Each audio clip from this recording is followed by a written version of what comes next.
So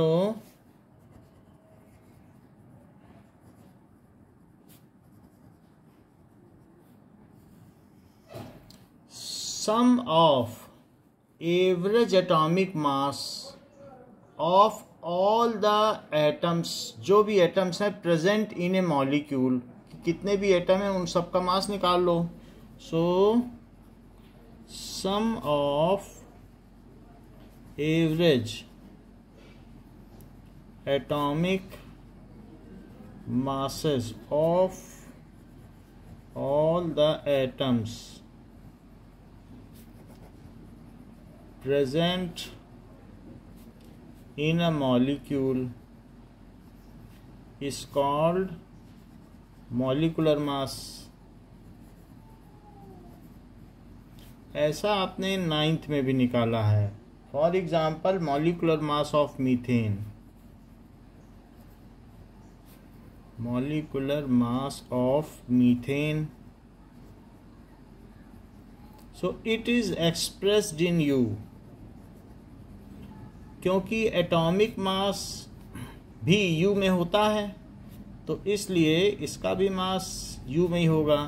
so that is atomic mass of C plus 4 into atomic mass of H. So this is, अब C का कितना होता है ये हम लोगों ने पहले निकाल लिया है. 12.011 U होता है कि नहीं एवरेज एटॉमिक मास. अच्छा H का कितना होता है हाइड्रोजन का? 10.008. हाँ तो ये दोनों हो गए. सो दिस इज 12.011 और प्लस 4 से इसको मल्टीप्लाई कर दो तो 4.032 U. So it is 16.03143 U. तो इस तरीके से ये इसका एवरेज एटॉमिक मास हुआ है जो कि आपकी बुक में दिया हुआ है, एक्सप्लेन किया है. Now similarly the molecular mass of water,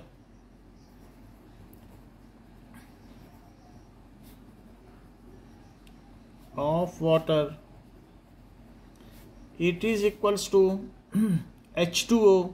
So 2 into atomic mass,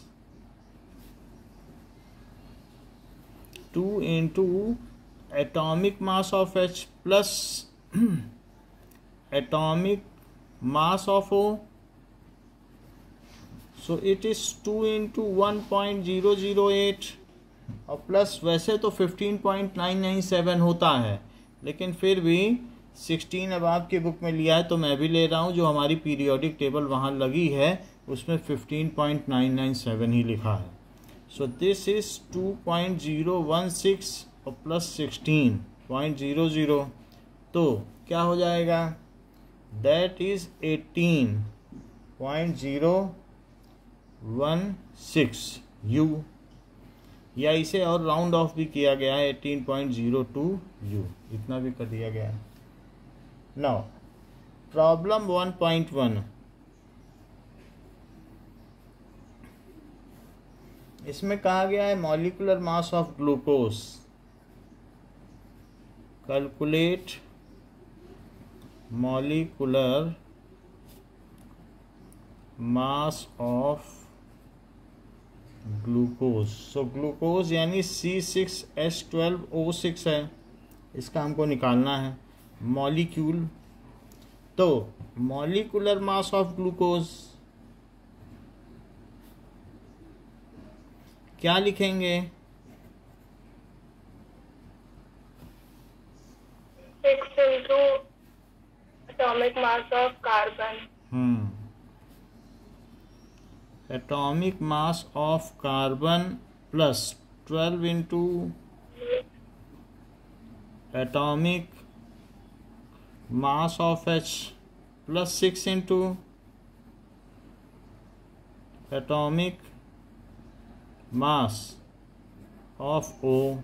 So 6 into 12.011 plus 12 into 1.008 plus 6 into 16.002 digit तक इसे करेक्ट माना गया है।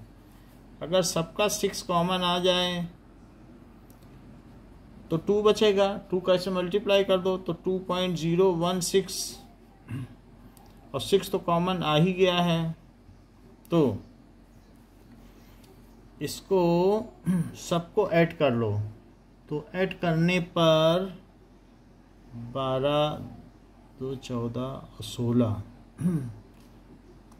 30 30, सो 30.027 और बाहर 6 है, 6 से मल्टीप्लाई करो तो 6 7 जा 42, 6 2 जा 12, तो 4 आ जाएगा, 6 आ जाएगा और 6 2 जा 12 और 180.162 जैसा कि बुक में दिया हुआ है ये है।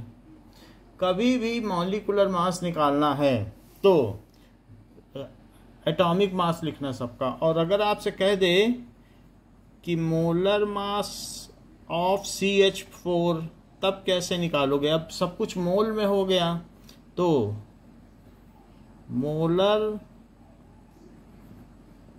और 4 into molar mass of H। अब क्या लिखा जाएगा बताइए।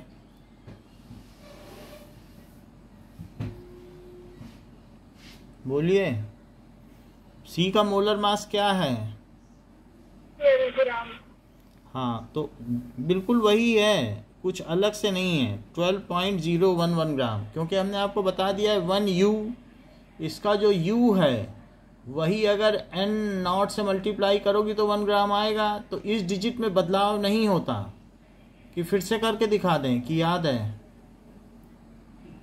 याद है। तो यही चीज रहेगी। सो ये हो गया, और साथ में 4 इंटू 1.008 ग्राम। तो जो चीज़ आपकी पहले 16.043 U आई थी वही अब क्या आ जाएगी, दैट इज 16.40 ग्राम में आ जाएगी। सो it will come at 16.043 ग्राम आ जाएगी। अब देखो, what does it mean by formula mass?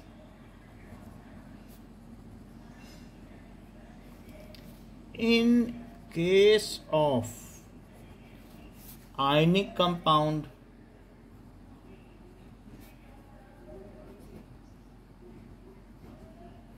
they exist in crystalline form.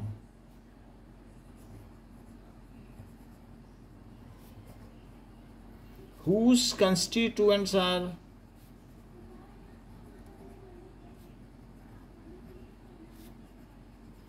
cations and anions.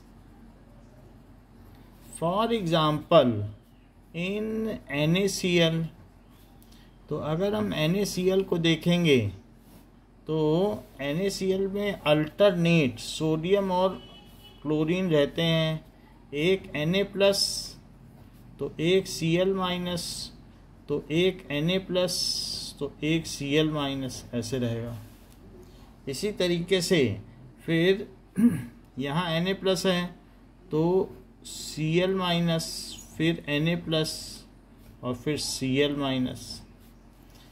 अब इसी तरीके से Cl माइनस है तो Na प्लस Cl माइनस और फिर Na प्लस, फिर Na प्लस है तो Cl माइनस, Na प्लस और Cl माइनस, सब अल्टरनेट रहते हैं। Cl माइनस है तो Na प्लस, Cl माइनस और Na प्लस।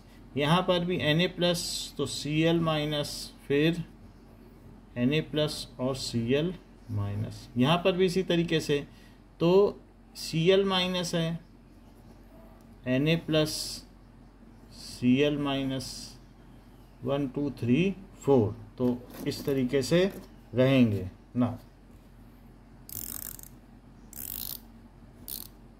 जो बीच की जगह होगी उसमें, जैसे इसमें 2 थे तो इसमें भी 2 हो जाएंगे, एक हो जाएगा Na+ और एक हो जाएगा Cl-, फिर इनके बीच में भी 2 होंगे।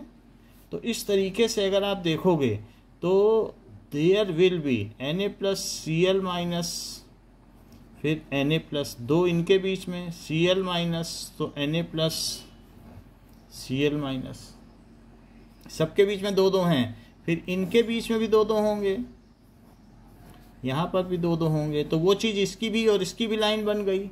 ऐसे इनके बीच में भी 2 होंगे और यहाँ पर भी इस लाइन में भी 2 होंगे और इस लाइन में भी 2 होंगे। वो क्या होंगे? Cl-, Na+, Cl-, Na+,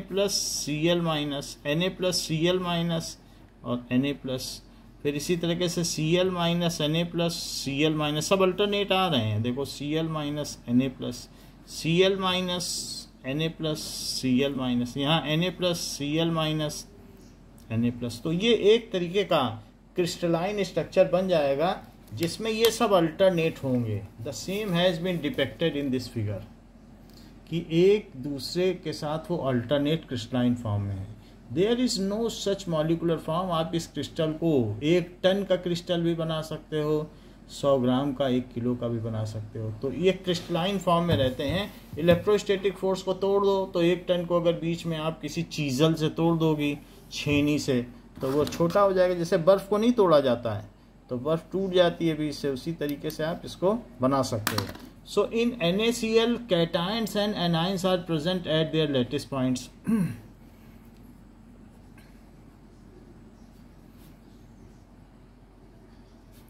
are present at their lattice points. lattice points का मतलब है कि at their fixed positions and they have a definite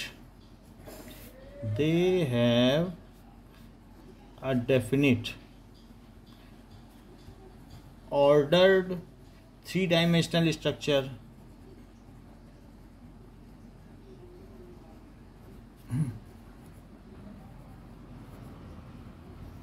There is no entity such as molecule present here. So there is no existence of molecule. वहाँ पर molecule नहीं है. Hence the simple ratio of cations and anions present in ionic crystals is taken as their formula unit and its mass is taken as formula unit mass. Hence simple ratio of compositions of, ये कह सकते हो कि simple ratio of ऐसा कुछ अगर किया जाए, so cations and anions expressed in symbolic form is called formula unit. जैसे कि एग्जाम्पल के तौर पर NaCl, इसमें 1:1 का रेशो रहेगा, जितने Na रहेंगे 50 लाख ये तो 50 लाख वो।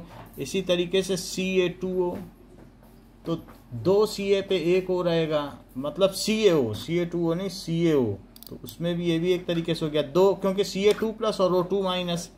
ऐसे ही Na2O, तो 2Na, क्योंकि 2 प्लस वाले, इसका चार्ज इसकी वैलेंसी इस पे लगाई, इसकी इस पे लगाई। ये सारे फार्मूला यूनिट हैं। तो क्योंकि इनमें कोई एंटिटी मॉलिक्यूल करके होगी नहीं और सब एक लाइन से होंगे, so it is formula unit and its mass calculated in U, and its mass calculated in U is called formula unit mass.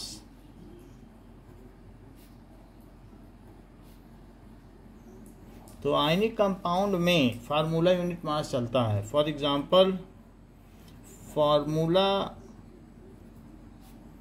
Unit mass of ZnO, जैसा कि 9th में आपने निकाला था, तो इट इज़ एटॉमिक, बाकी सब वही है, atomic mass of zinc plus atomic mass of O। वैसे तो इस 65 होता है, एग्जैक्टली पीछे देखना चाहो तो पीछे आपकी बुक में पेज नंबर पे दिया है, तो 16U, so it is 81U हो गया। फार्मूला यूनिट मास, ये भी एक आयनिक कंपाउंड है जिंक ऑक्साइड, जो कि हम लोग की दांतों की फिलिंग में काम आता है, बिल्कुल वाइट कलर का होता है, ल्यूनार, चंद्रमा के जैसा। अब देखो फार्मूला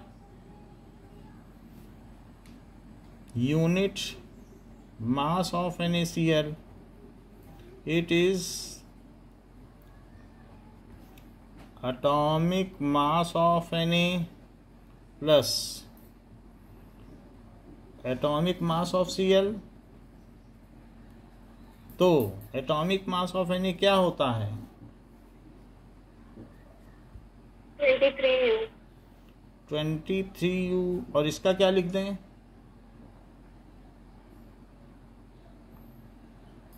बताइए। 34U। 35.45 बोलो ना, अगर बहुत एग्जैक्ट बोलना चाहती हो, वरना 35.5 भी बोल दो। समझ में आई बात कि नहीं? ये तो कैलकुलेट करा है ना, 35 और 37 है तो 34 कहाँ से हो जाएगा? एक बच्चे का मास 60 है और एक का 62 है, और मीन निकाल रही हो कि 48, उससे कम हो जाएगा मीन। मीन तो उनके बीच ही लाई करेगा ना, तो 58.5U ये चीज़ हो गई। So this is formula unit mass. Otherwise इसको कहते हैं फार्मूला मास ऑल्सो। आपकी बुक में इसकी हेडिंग में लिखा है कि इसे फार्मूला मास भी कहा गया, बोल्ड लेटर में बुक में लिखा है। अब देखो mole concept and molar masses. Mole concept तो हमने आपको बता दिया है कि any amount of substance which contains as many entities as are present in 12 gram C12 atom, ये सब 1 मोल हैं। लेकिन इसमें आप देखो चीनी के पार्टिकल बड़े होते हैं, तो चीनी के पार्टिकल 180 ग्राम का 1 मोल है, तो कितनी सारी चीनी है। कॉपर सल्फेट कम है, पोटेशियम डाइक्रोमेट थोड़ा है, NaCl इतना है, 18 ग्राम पानी ले लिया गया है, 18 ग्राम पानी 1 मोल हो जाएगा। तो 180 ग्राम हम पानी पीते हैं दिन में, मतलब एक गिलास में, तो आप 10 मोल पानी पी जाती हैं एक बार में। फिर इसी तरीके से और भी कोई चीज़ ली गई होगी। So we are seeing that 1 mole is different amount. किसी का मोलर मास कम होगा, किसी का ज़्यादा होगा। हालांकि मोलर वॉल्यूम तो सबका 22.4 लीटर होता है STP पर, लेकिन मोलर मास तो सबके अलग अलग होते हैं। ये बात समझ में आ गई? क्योंकि सबके एटम अलग अलग हैं। अगर आप 1 मोल सरसों ले लें तो उसका वजन ज़्यादा होगा कि 1 मोल तरबूज का। पार्टिकल बड़े होंगे तो वजन ज़्यादा होगा कि नहीं? तो 1 मोल तरबूज में कितने भारी है, एक ही तरबूज कितना भारी हो जाएगा। तो हमारी तो मोल की तो काउंटिंग से हो रही है बात, लेकिन वजन करने जाओगे तो बड़े पार्टिकल का तो बड़ा मोलर मास होगा ना। अब देखो the mass of 1 mole of substance expressed in gram is called molar mass. The mass of 1 mole substance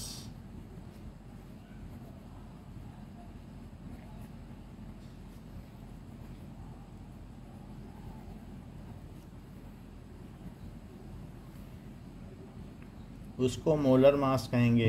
तो molar mass of sodium chloride 58.5 ग्राम है। जैसे ये U है, बस इसे ग्राम में लिख लो, बुक में लिखा भी हुआ है कि molar mass of NaCl is 58.5, बस उसे ग्राम में एक्सप्रेस कर दो, because 1U and N0 is equals to 1 gram. तो किसी भी चीज़ का अगर आपको करना है, so molar mass of water it is equals to molecular mass, एक मॉलिक्यूल इंटू अवागाड्रो नंबर,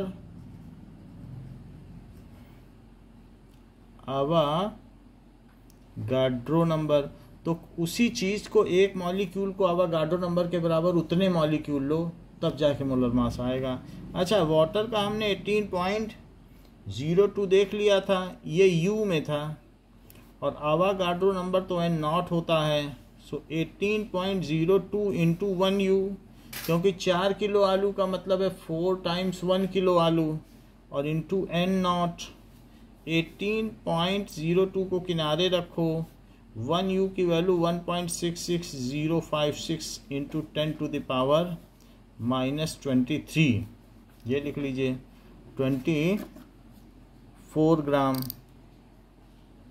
ऐसा कर लो, ठीक है।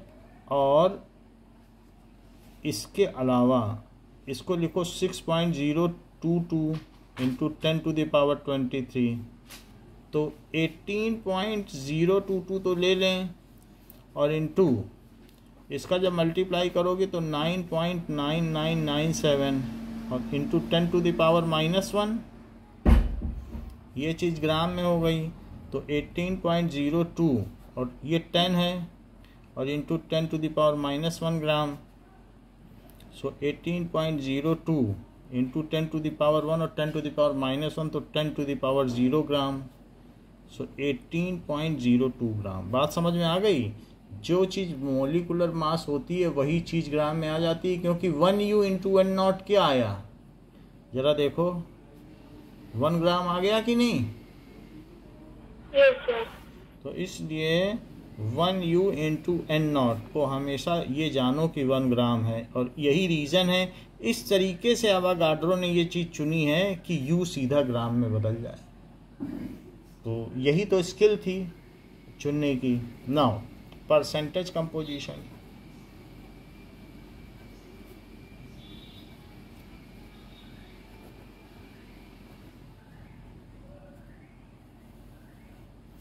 परसेंटेज कंपोजिशन किसी भी चीज़ का द अमाउंट ऑफ कंस्टिट्यूएंट्स, ठीक है, इन एनी आयनिक कंपाउंड और molecule expressed in percentage is called percentage composition.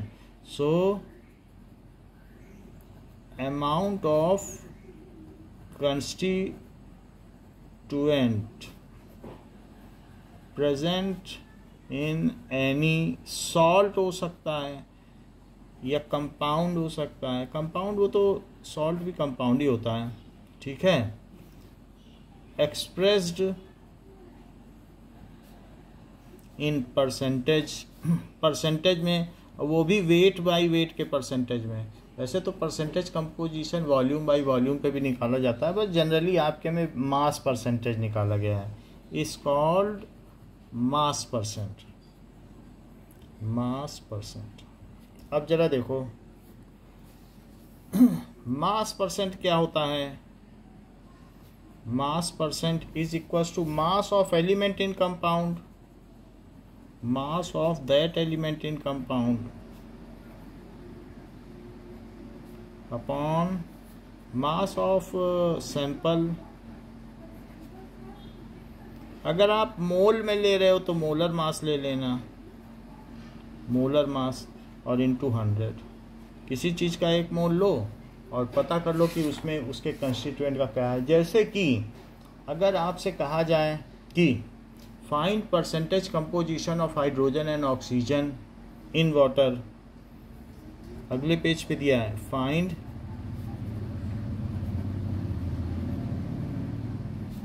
Of hydrogen and oxygen in water. So percentage of, अब इसका आंसर क्या है कि इन 1 मोल H2O, 1 मोल कितना होता है, इन 1 मोल दैट इज 18 पॉइंट कितना होता है 1 मोल, 0.2 ग्राम वाटर, ठीक है। तो 2.016 gram hydrogen and 16 gram oxygen is present. तो फिर इसे भी 18.016 लिख लो, राउंड ऑफ मत करो, 16 पे ही आएगा, हमने राउंड ऑफ कर दिया है, 16 लो तभी तो ये आएगा। And 16 gram oxygen is present, तो ये दोनों प्रेजेंट हैं। अब जरा देखो, percentage of hydrogen is equals to कितना मास है इसका, mass of hydrogen upon molar mass of water into 100, तो इट इज इक्वल्स टू 2.016 और अपॉन 18.016 into 100, इसका पता लगाओ।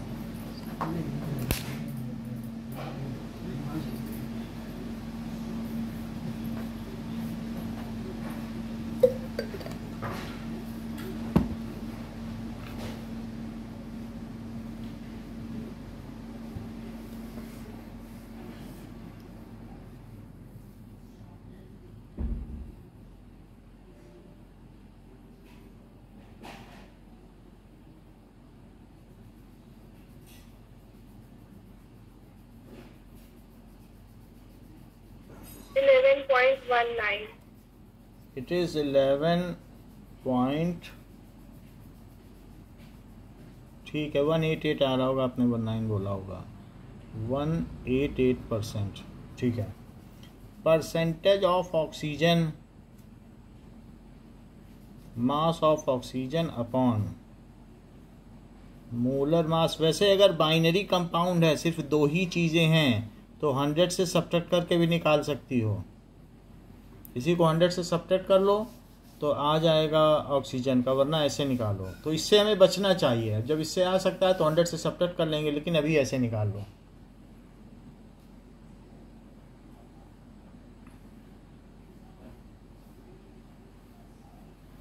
तो कितना है, 16/18.016 into 100, तो कितना आ जाएगा,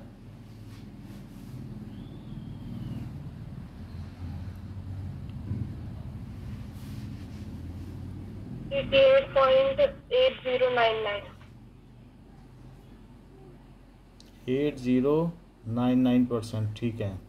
अब देखो, इसको दूसरी तरीके से भी निकाला जा सकता है, और दूसरा मेथड क्या है, percentage of oxygen is equal to 100 minus percentage of hydrogen, so 100 minus 11.188, तो 100 और 11.188, तो ये 2, फिर यहाँ 9 तो 1 आया, फिर 9 तो 8 आया, और ये 11 है तो 9 में से 1 गया तो 8 आया, फिर 9 में से 1 गया तो 88.182 आ गया, 812, सो इट इज़ 88.812%। तो इससे भी निकाला जा सकता है। बोलो, कहाँ गड़बड़ी की है, कुछ गलत किया है क्या? तो वो वही आ जाएगा जैसे आप कैलकुलेट करोगी। अब देखो, तो इसमें क्वेश्चन में पूछा गया है कि percentage composition of carbon, hydrogen and oxygen in ethanol, calculate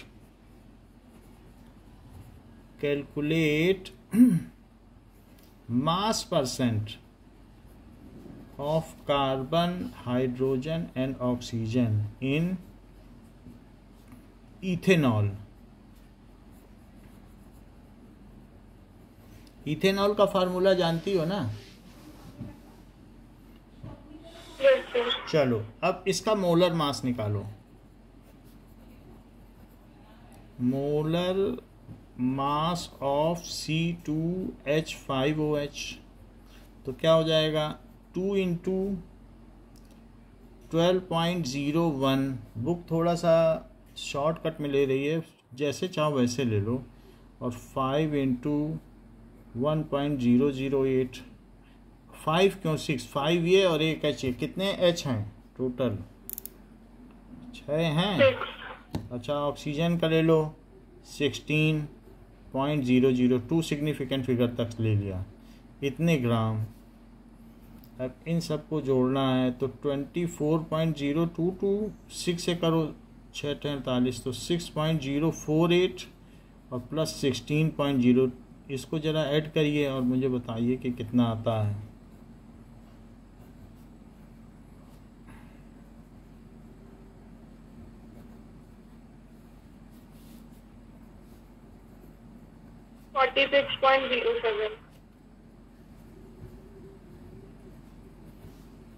अब देखो कार्बन कितना है, कार्बन है 24.022 और ये आपने बताया 46.07, ठीक है, और इंटू 100, इसको भी पता लगाओ।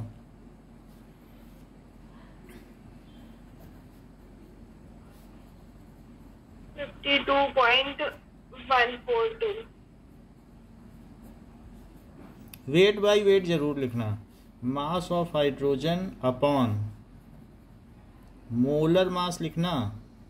मोलर मास किसका, यहाँ नहीं लिखा, molar mass of C2H5OH, molar mass of C2H5OH, या कंपाउंड लिख देना, और इंटू 100, तो कितना मास है 6.048 और 46.07 इंटू 100, ये कितना आ जाएगा 13.127। अच्छा, percentage of oxygen is equal to, वैसे इन दोनों का सम करके यदि 100 में से माइनस कर दिया जाए, ये ट्राइनरी कंपाउंड है, तो हमें ऑक्सीजन का मास मिल जाएगा। Otherwise mass of oxygen into 100 upon molar mass of C2H5OH into 100, जो कि 16/46.07 इंटू 100 आ जाएगा, और इसका कितना आंसर आ जाएगा 34.729। तो अगर देखेंगे तो वैसे आप गलती देखना चाहती हो तो 5 और 3 8 और 9 और 4 + 3 7 + 2, तो 99 तो हो ही रहा है, इसलिए आपका आंसर सही है। जस्ट प्राइमा फेसी प्रथम दृष्टया आप देखना चाहें तो आपका आंसर पता चल जाएगा सही है या गलत। Okay, so what does it mean by empirical formula?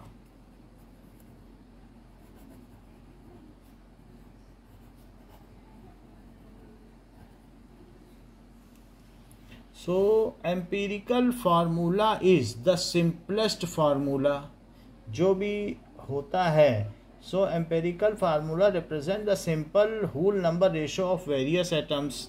So it represent simple whole number ratio of various atoms present in any compound.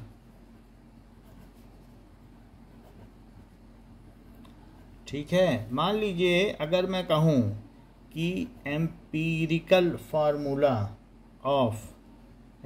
Formula निकालना चाहते हैं,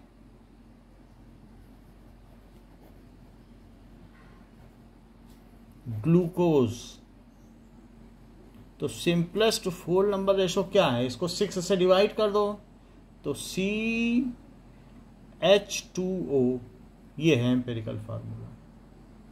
अब इसका जो एक्चुअल फार्मूला होगा या मॉलिक्यूलर फार्मूला, वो कैसे आएगा? Molecular formula of glucose so it is, यानी हम ग्लूकोज ही लिखें यहाँ पे, क्योंकि ग्लूकोज का अगर मुझे कोई दे दे ये है, अब मुझे तो ये पता करना है कि ये कैसे आया, तो मैं कैसे पता करूँ कि CH2O पे N लगा दो। तो अगर N की वैल्यू पता चल जाए तो मैं N से मल्टीप्लाई करके ये चीज़ निकाल लूँ, जहाँ पर N क्या है, molar mass of compound upon empirical formula mass.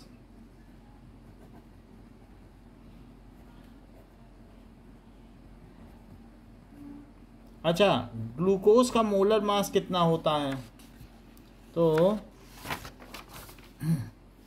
Molar mass of glucose अगर दिया है तो अच्छी बात है, हमें मालूम नहीं रहेगा, वो एक्सपेरिमेंट से निकलेगा। हमको मालूम होता, जब हमें मालूम होता कि C6H12O6 है तो हम तो खुद ही निकाल लेते, फिर हम उस मॉलिक्यूल का फार्मूला ही क्यों निकालते। तो हमें मालूम नहीं है, एक्सपेरिमेंट से ये बात आएगी कि हमने ग्लूकोज को वेपराइज करके डाल दिया किसी डिब्बे में और वो 22.4 लीटर है, फिर उसका वजन कर लिया तो पता चल गया कि इसका मोल जो है 180 ग्राम है। और क्या तरीका है, मोलर वॉल्यूम से ही निकाल सकती हो। तो इस तरीके से by experiment molar mass of glucose क्या आ गया,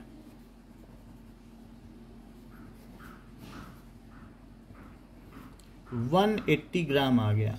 वैसे अगर आप निकालना चाहो चोरी चोरी तो 6 × 12 और प्लस 12 × 1 और प्लस 6 × 16, मैं बहुत अप्रॉक्सीमेट करके कर रहा हूँ, 72 + 12 और प्लस 6 96, तो ये 96 है और ये क्या है 84 और प्लस 96, क्या ये 180 आ गया। तो ये हमें ऐसे निकालना नहीं है, क्योंकि हमको तो मालूम ही नहीं है कि उसका मॉलिक्यूल का क्या फार्मूला है, हमको एक्सपेरिमेंटल बेसिस पे निकालना है। तो n क्या आ जाएगा, और अब एम्पिरिकल फार्मूला मास निकालो। ये तो एक्सपेरिमेंटल बेसिस पर आ गया, अब find out empirical formula mass.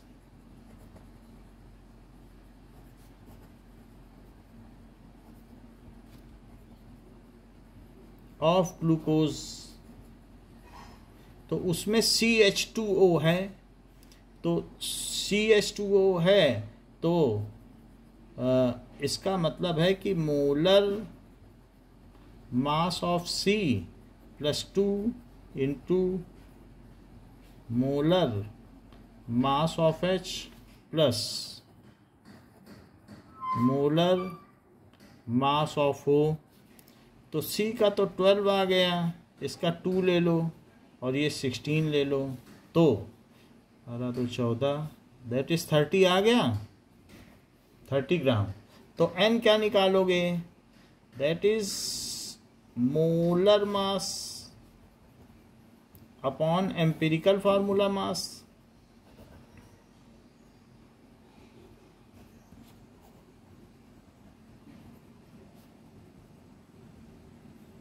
तो मोलर मास कितना है, इट इज़ 180, जबकि ये 30 है, तो इन दोनों को डिवाइड करो तो कितना आ गया 6, तो अब N आ गया। सो अब मॉलिक्यूलर फार्मूला क्या आ जाएगा,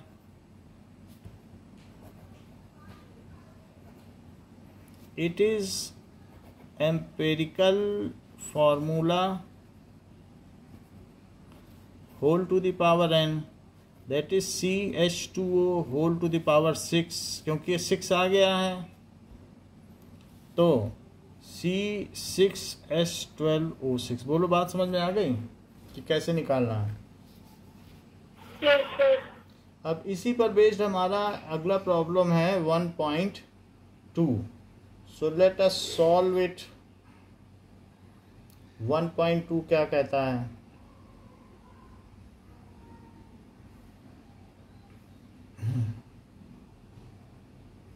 एटिमोलॉजी ऑफ एम्पिरिकल।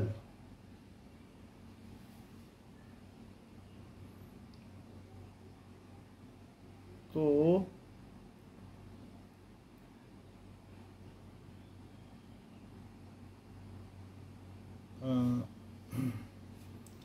एम्पिरिकल का मतलब क्या होता है ये मैं आपको बता दूं। कम से कम एम्पिरिकल यूज़ कर रही हो। हाँ, तो पता होना चाहिए एम्पिरिकल।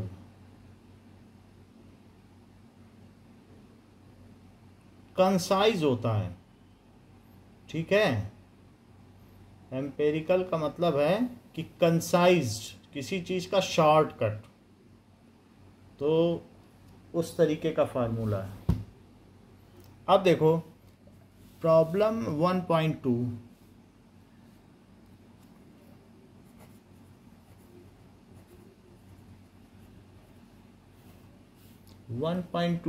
प्रॉब्लम में आइए, क्या कहता है, ए compound contains 4.0% hydrogen, 24.27% carbon and 71.6% of chlorine. कितना कितना चीज़ें हैं, 4.07% हाइड्रोजन, 24.27% कार्बन और 71.65% क्लोरीन, ये सारी चीज़ें हैं। तो अब जो कंपाउंड है उसे 100 gram, if compound is 100 gram, compound is taken 100 gram, then 4.07 gram hydrogen होगा, क्योंकि अब ये मास में है ना। जब ये चीज़ 100 ग्राम ले लोगे पूरा कंपाउंड क्या है, तो वो कह रहा है ये पता ही नहीं कंपाउंड क्या है, कोई कंपाउंड है तो उसमें 100 ग्राम में इतने ग्राम ये हो जाएगा और 24.27 ग्राम कार्बन हो जाएगा एंड 71.65 ग्राम क्लोरीन हो जाएगा। इतनी बात समझ में आ गई। अगर 100 ग्राम लिया जाएगा तो इतना इतना होगा कि नहीं होगा, बोलो। अब देखो कि जब हमें ये बात पता चल गई है तो 100 ग्राम हमने ले लिया है सभी चीज़। सो इन 100 ग्राम कंपाउंड, इन 100 ग्राम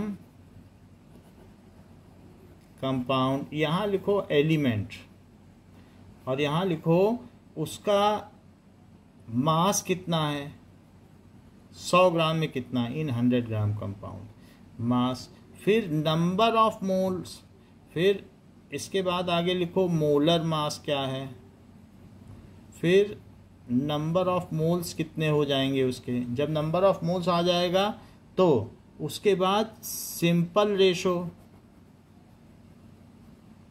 और फिर लिखो एम्पिरिकल फार्मूला। इतनी चीज लिखनी है। तो पहला आया एलिमेंट, फिर दूसरा आया उसका मास, फिर तीसरा आया मोलर मास, चौथा आया नंबर ऑफ मोल्स, 5 आया सिंपलेस्ट रेशो और फिर एम्पिरिकल फार्मूला। तो इतनी चीज़ें हमने निकाल ली। अब हमारे पास इसमें 3 चीज़ें हैं। ये देखिए, पहली चीज़ है एलिमेंट। तो एलिमेंट हमने क्या क्या ले लिया, हाइड्रोजन, कार्बन और chlorine. Hydrogen, carbon, chlorine. Hydrogen का कितना है 4.07 ग्राम, जबकि 24.27 ग्राम और ये 71.65 ग्राम। इनका मोलर मास कितना होता है 1.008 ग्राम पर मोल। मोलर मास है तो पर मोल में लिखा करो। और ये कार्बन का कितना होता है 12.011 ग्राम पर मोल और मोलर मास का यही यूनिट होता है। और 35 ये एक्चुअली लिख रहा है, देखो 30 जो हम लोगों ने निकाला था बिल्कुल एग्जैक्ट लिखा है इसने, 453 ग्राम पर मोल। ये हो गया। नंबर ऑफ मोल्स का क्या फार्मूला होता है, मास बाई मोलर मास। तो मास कितना है बताइए 4.07 और मोलर मास कितना है 1.008। ये ग्राम में है और ये किस में है ग्राम पर मोल। तो ग्राम ग्राम कट गया, मोल ऊपर चला जाएगा। इसको डिवाइड करके बताओ कितना आंसर आता है।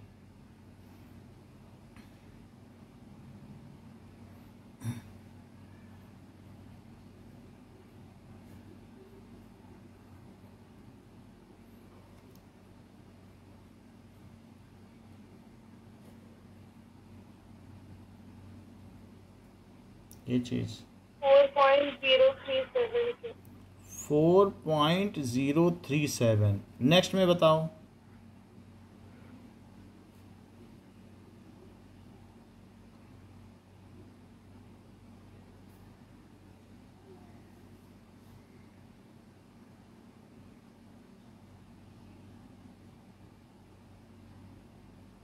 2.028 नेक्स्ट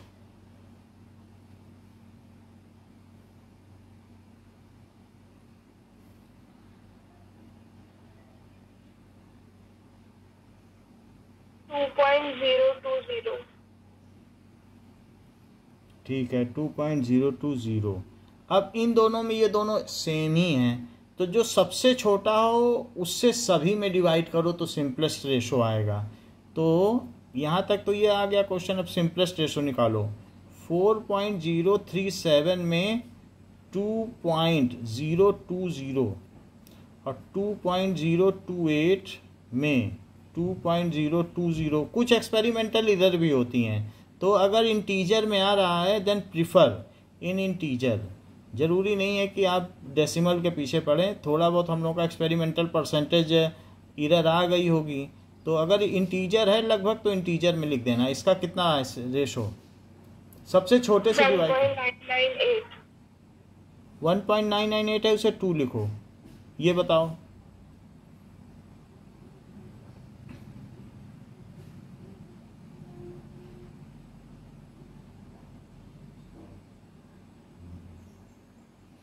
1.003 उसके बाद इसका बताओ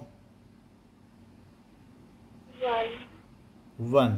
तो अब देखो जब कभी लिखती हो NaCl तो क्या कैटायन पहले लिखती हो और एनायन बाद में? Yes, sir. इसी तरीके से C और H और Cl में इसका वैसे 2.6 है, मतलब और इसका 2.1 है और ये है 3। तो हमें ये सबसे पहले H लिखना चाहिए, लेकिन H से नहीं शुरू होते हैं। कार्बन कंपाउंड में C हमेशा पहले लिखा जाता है, तो C लिखो और फिर धीरे धीरे इलेक्ट्रोनिगेटिव एलिमेंट बढ़ाते जाओ। तो जैसे C लिखना है, फिर ये, क्योंकि आप देखो मीथेन लिखोगी या कुछ भी लिखोगी तो ये इलेक्ट्रोनिगेटिविटी बता रहा हूँ। ये सब क्या है?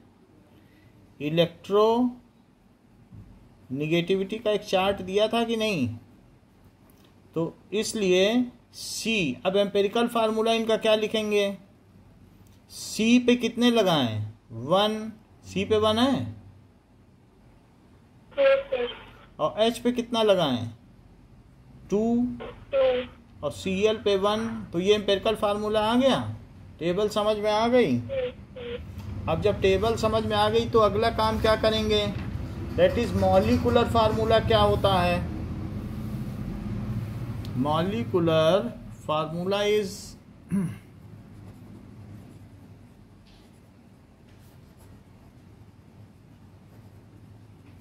It is empirical formula to the n. लेकिन एन कैसे निकालेंगे? That is molar mass of compound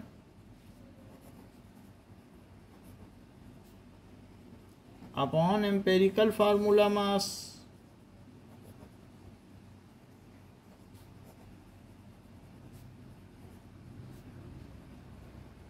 molar mass कितना दिया है क्वेश्चन में? पढ़ो, कुछ दिया है?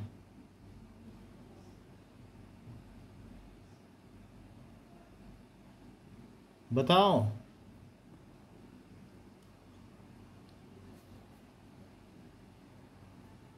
अमांशी, something is given in question, molar mass experimental basis पे।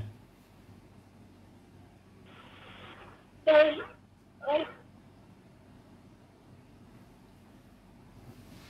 आई think you are not audible to me. कुछ आवाज आ रही है? चलो फिर से करते हैं।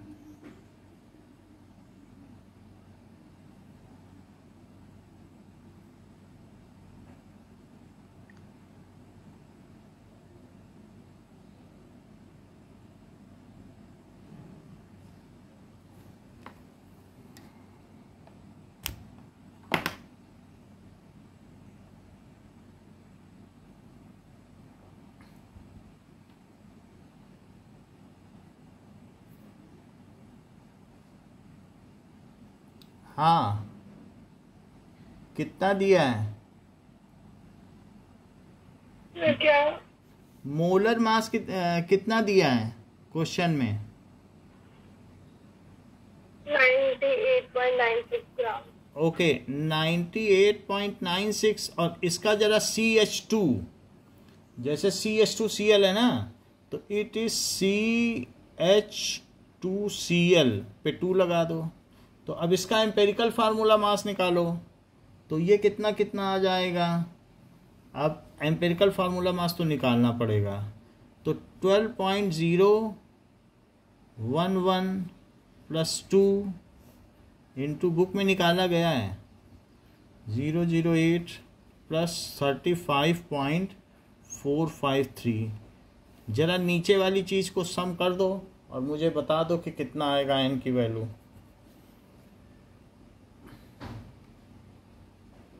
टू से मल्टीप्लाई कर देते हैं। 98.96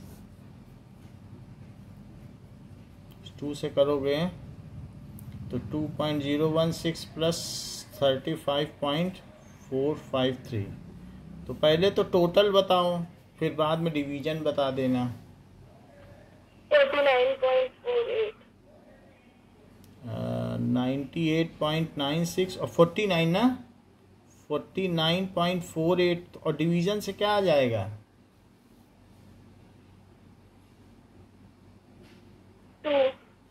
2 आ गया। तो मॉलिक्यूलर फार्मूला इस CH2Cl पे 2 लगाओ तो क्या बन जाएगा? C2H4Cl। बोलो बात सही है? Yes sir. या 2C ऐसे लिखो, एक H एक H एक H एक H और एक Cl और एक Cl, ये है।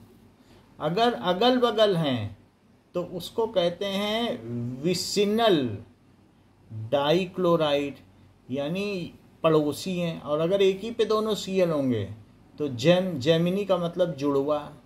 वैसे आपको इतना जानने की ज़रूरत नहीं है। आप ये भी फार्मूला हो सकता है, मॉलिक्यूलर फार्मूला ये हो गया, मैं आपकी जानकारी के लिए सिर्फ इसे बता रहा हूँ कि दोनों Cl एक पे भी हो सकते हैं। तो अगर इस तरीके से हुआ तो ये हो जाएगा 1,2 डाइक्लोरोइथेन, डाइक्लोरोइथेन।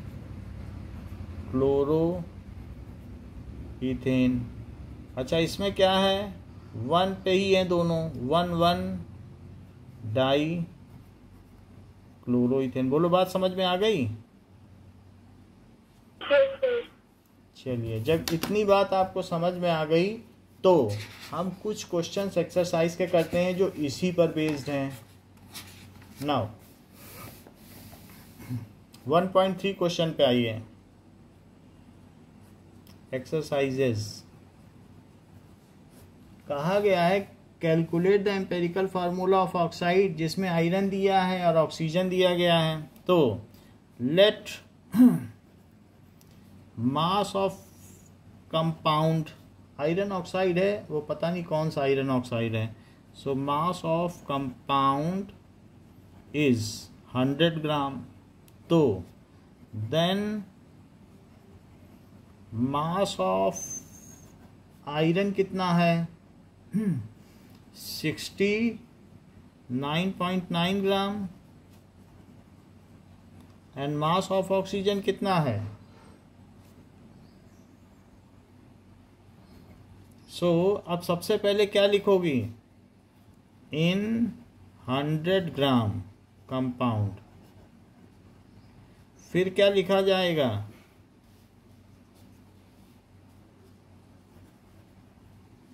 एलिमेंट। फिर क्या लिखा जाएगा?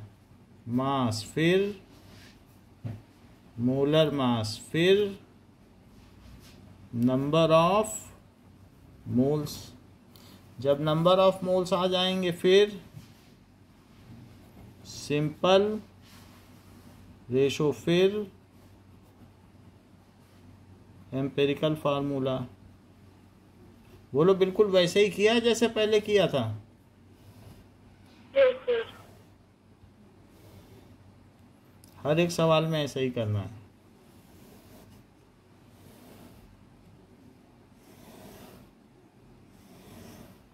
ये अब हमारे पास दो हैं, एक Fe है और एक को कैटायन पहले लिखा जाएगा, एनायन बाद में। इसका मास कितना दिया हुआ है, तो 69.9 ग्राम और 30.1 ग्राम। अच्छा, इसका मोलर मास कितना होता है, पीछे देख के बताओ। Fe का इसमें तो नहीं दिया है, Fe का कितना है, वो का कितना है, 56 पॉइंट समथिंग है, लेकिन पीछे से देख के बताओ। टेबल बताई थी ना हमने,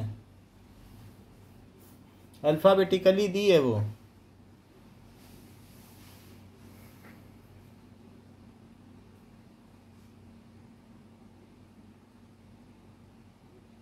$55.85. 55.85 ग्राम पर मोल अवश्य लिखा करो। अगले का बताओ, इसका तो मालूम है, तो 16.00 ग्राम पर मोल। अब हम क्या करेंगे, यहाँ पे जल्दी जल्दी बताया करो तो टाइम फिर नहीं लगेगा। 55.85 divided by 69.9. अच्छा, उल्टा कर दोगे, ये भी एक अच्छी तरीके है, अच्छी बात है। जबकि मास बाई मोलर मास होता है, आप तो मोलर मास बाई मास से मोल निकाल रही हो। 9th वाला फार्मूला नहीं लगाना चाहती हो?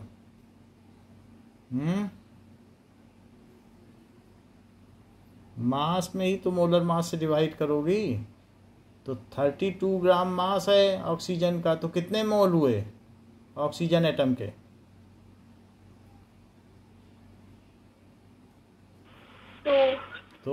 तो 16 में 32 से डिवाइड किया था क्या? Yes, sir. तो मास में करोगी तभी तो मोलर मास आएगा। 30.1 बाई 16 डिवाइड करके बताइए आंसर।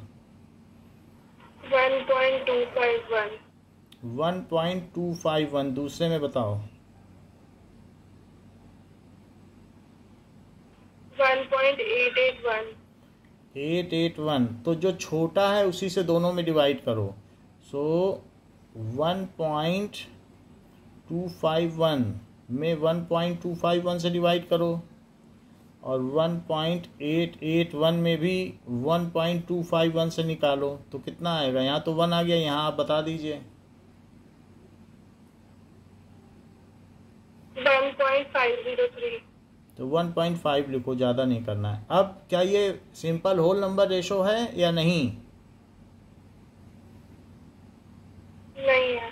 तो इन दोनों में 2 से अगर मल्टीप्लाई कर दोगे तो क्या सिंपल होल नंबर रेशो बन जाएगा?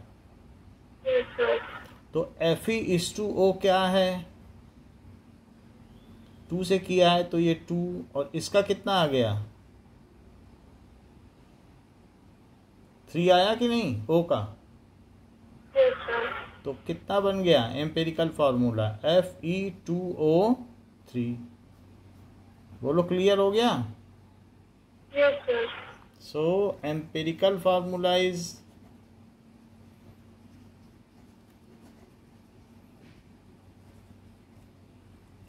Fe2O3।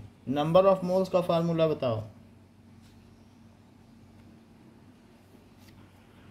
Mass upon molar mass. अच्छा, ये बात सही कही है आपने। अब हम आते हैं 1.8 क्वेश्चन में, उसमें भी एम्पेरिकल फार्मूला पूछा गया है। सो 1.8 पे आ जाओ। कह रहा है डिटरमाइन द, बिल्कुल उसी तरीके का क्वेश्चन है जैसे पहले नहीं दिया है। जैसे 1.3 है तो वैसे ही तो 1.8 है, पढ़ो। Yes, sir. लेकिन वो कह रहा है इसमें मॉलिकुलर फार्मूला बताओ। तो molecular formula can not be solve until molar mass is given. Molar mass दिया नहीं रहेगा तो हम n कहाँ से निकालेंगे, निकाल पाओगी? Yes, sir. So only empirical formula can be calculated.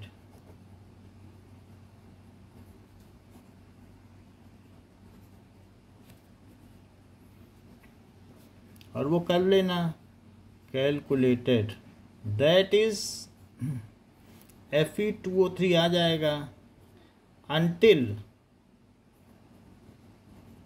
Molar mass,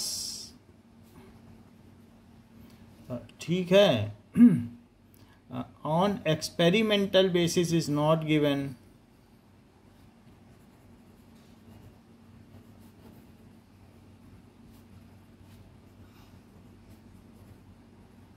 we cannot find out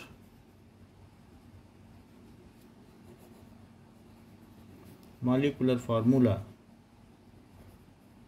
इसलिए हम उसे पता ही नहीं कर सकते हैं। ओके, अब हम आगे बढ़ते हैं तो 1.13 पे आइए। कहा जा रहा है कि pressure is determined as force per unit area.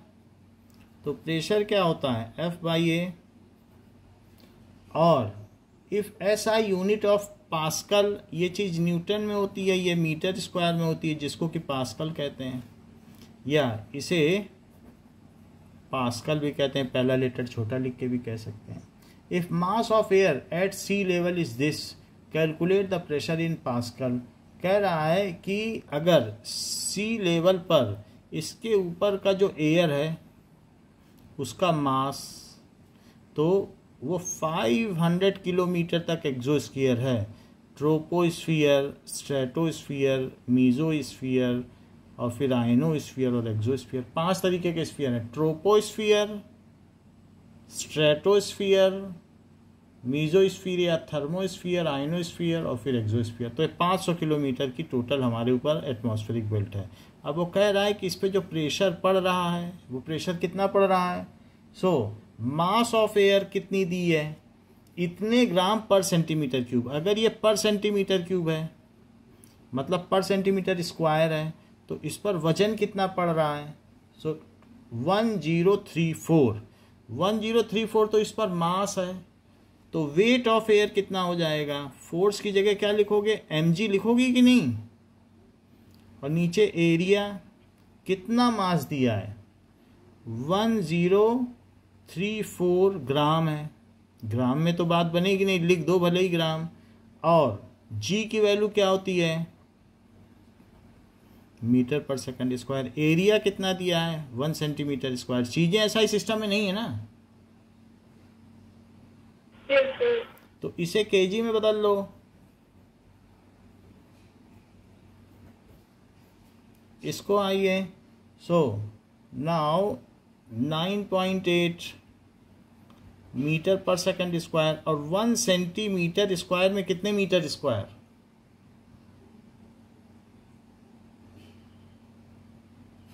10,000। अब आप कुछ भी बोलती हो, 1 सेंटीमीटर कितना होता है, इतना होता है। इसमें 10,000 मीटर हो जाए, इसमें खेती कर लोगी आप, ट्रैक्टर चला लोगी। 1 मीटर स्क्वायर में कितने सेंटीमीटर स्क्वायर होता है। 1 मीटर का होल स्क्वायर करो और फिर इसे 100 सेंटीमीटर लिखो, फिर होल स्क्वायर करो, तो इतने सेंटीमीटर स्क्वायर। तो 1 मीटर स्क्वायर में इतने सेंटीमीटर स्क्वायर, तो 1 सेंटीमीटर स्क्वायर में कितने मीटर स्क्वायर। इसका एक पैटर्न है ना, एक पैटर्न होता है। छोटे से बड़े में जाओगी तो माइनस की पावर लगानी पड़ेगी। छोटा कौन है, सेंटीमीटर। 1 पैसे में कितना रुपया, क्या 100 रुपया। फिर तो 10⁻⁻⁴ मीटर स्क्वायर हो गया। नाउ अब देखो, केजी मीटर पर सेकंड स्क्वायर को ही न्यूटन कहते हैं, क्योंकि F इज इक्वल टू क्या होता है ma। F होता है केजी में, और एक्सीलरेशन किस में होता है, मीटर पर सेकंड स्क्वायर। क्या इसी को न्यूटन नहीं कहते। तो इसका 1.034 और 9.8 का मल्टीप्लाई कर दो, और केजी मीटर पर सेकंड स्क्वायर को मैं न्यूटन कह देता हूँ, और ये मीटर स्क्वायर, और नीचे 10⁻⁻⁴। इनका मल्टीप्लाई बताओ कितना होता है। 10.133। 10.133. अच्छा 10.133 और इंटू 10⁴ न्यूटन पर मीटर स्क्वायर, जिसे इसे छोटा किया जाए इतना ही छोड़ दो, इंटू 10⁵ और इसे लिख लो पास्कल। क्या ये जो सी लेवल पर what ever pressure by air column is exerted at sea level, that is also known as 1 atmospheric pressure? The pressure exerted by air column at sea level is also called 1 atmospheric pressure.